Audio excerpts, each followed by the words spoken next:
কে যা শুরু হলো, দুদিন ধরে বৃষ্টি ঝড়েই চলেছে। এইভাবে চলতে থাকলে তো ব্যবসা লাফে উঠে যাবে। যা বলিস, আমার খারাপ অবস্থা। 4 দিনের মাংস আমার ধরা। এমনিতেই মরা খাসি কিনেছিলাম কম দামে, তার উপর 4 দিনের বাসি। লাভ করতে গিয়ে দেখি এখন চালান নিয়েই টানাটানি। যে করেই হোক পচা মাংসগুলো কম দামে বিক্রি করেই দিতে হবে। পচা মাংস ফেলে না দিয়ে জটিল মাংস বিক্রেতা ডাক হাঁক শুরু করে দিল। খাসির মাংস লাগবে নাকি? কম দামে আলু পটলের দামে খাসির মাংস দিচ্ছি গো, চলে আসো, একদম সস্তা। দেরি করলেই হাত ছাড়া হয়ে যাবে। এইটাই নে বাবা, এবার তো মাংসের দামটাও কমে গেল, কিন্তু কিনবেটাকে?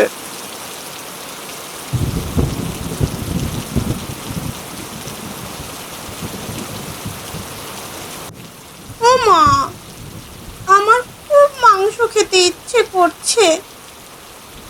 না মা, তোমার বাবা বলেছে এত মাংস খাওয়া ভালো না, পেটে সমস্যা হবে, কিছুদিন পর খাবে। বাবা পচা, আমার একটু মাংস খেতে ইচ্ছে করছে, আর বাবা কি না মাংস খেতে না করেছে। বাবা আমাকে মোটেও ভালোবাসে না। না মা, এমন কথা বলতে নেই, বাবা ভালো, অনেক কষ্ট করে, এমন কথা বলতে নেই। মায়ের কথা শুনে টুনি চুপ করে গেল, কিন্তু মাংস খাওয়া হবে না জেনে মনটা ভারী করে আছে।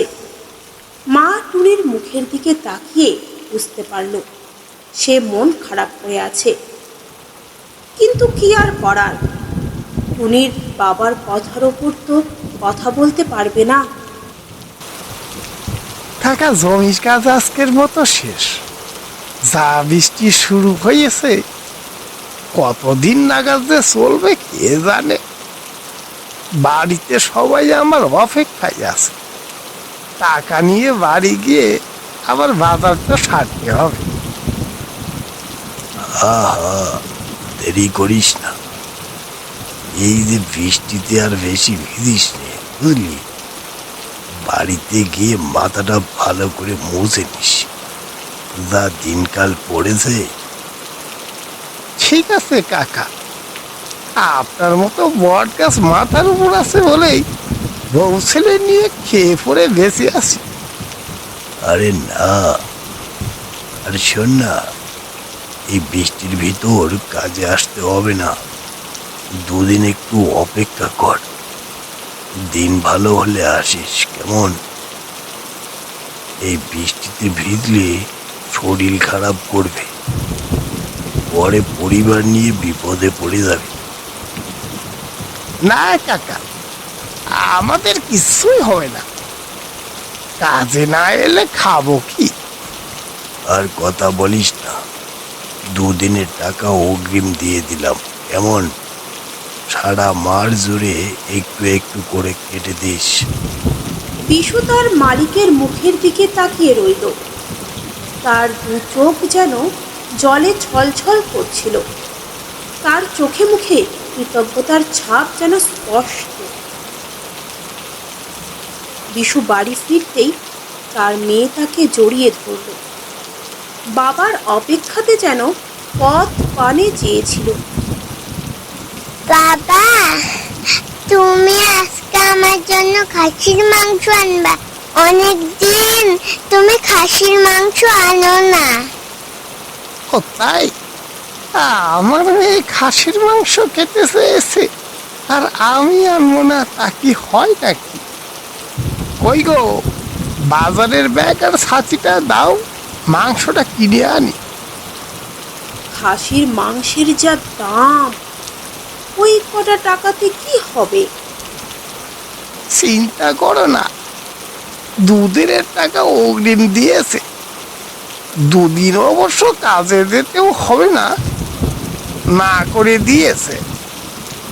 সব টাকা দিয়ে যদি মাংস নিয়ে আসো তবে দুদিন চলবে কি করে? আরে অল্প করে নিয়ে আসো, আমাদের মেয়ে খেলেই তো আমাদেরও পেট ভরে যাবে, কি বলো? তা অবশ্য মন্দ বলনি। কি মজা, আজকে আমি খাসির মাংস খাবো। ছাতা নিয়ে ঝিরি ঝিরি বৃষ্টির মধ্যে হাতে বাজারের ব্যাগ নিয়ে বাজারের দিকে যাচ্ছে বিশু।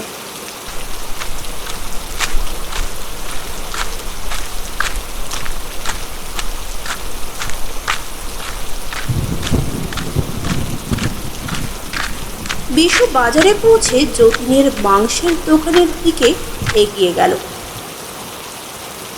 আলু পটলের দামে বিক্রি হচ্ছে খাসির মাংস, তাড়াতাড়ি আসো, এই সুযোগ একবার চলে গেলে আর আসবে না। ও যতীনদা, ভালোই হলো, গরিবের পেটে বুঝি আজ খাসির মাংসটা যাবে।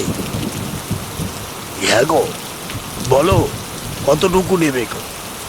একদম তরতাজা মাংস, খেলেই বুঝতে পারবে। তাই নাকি? বেশ ভালোই হলো, দাও দাও, 100 গ্রাম দাও। যতীন 100 গ্রাম খাসির মাংস মেপে দিল বিশুকে।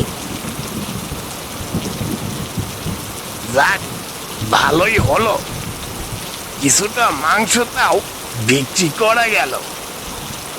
বিশুর বউ খাসির মাংস রান্না করছে, মেয়ে তার পাশে বসে অপেক্ষা করছে কখন মা রান্না শেষ করবে।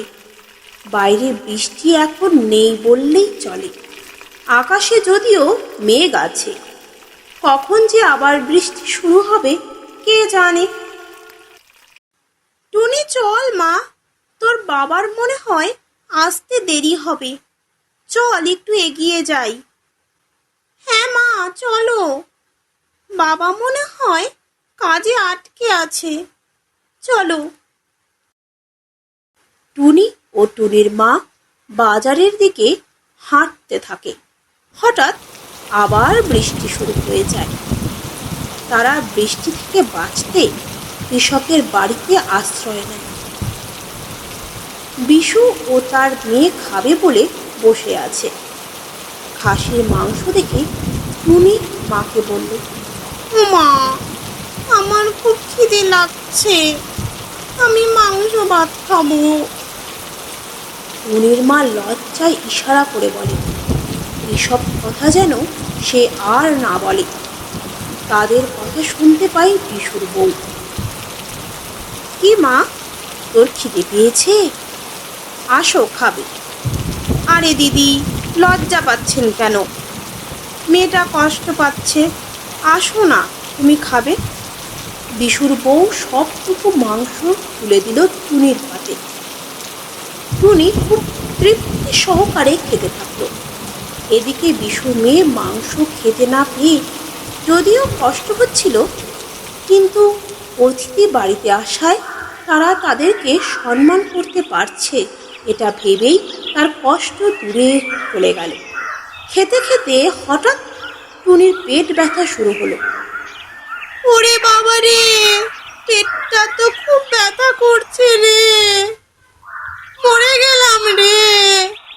ওরে বাবা রে, মা আমাকে বাঁচাও, আমার পেটে প্রচন্ড ব্যথা করছে। ও ও ও মা, তোর হঠাৎ কি হলো?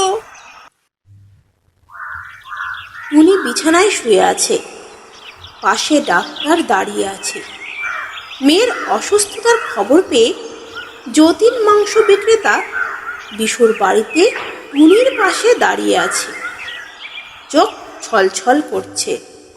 এই মেয়েটি হয়তো যে মাংসগুলো খেয়েছে এগুলো ভালো ছিল না, তাই তার পেটে ফুড পয়জন হয়েছে। সময় মতো আমাকে ডেকে না আনলে হয়তো মেয়েটিকে বাঁচানোই যেত না।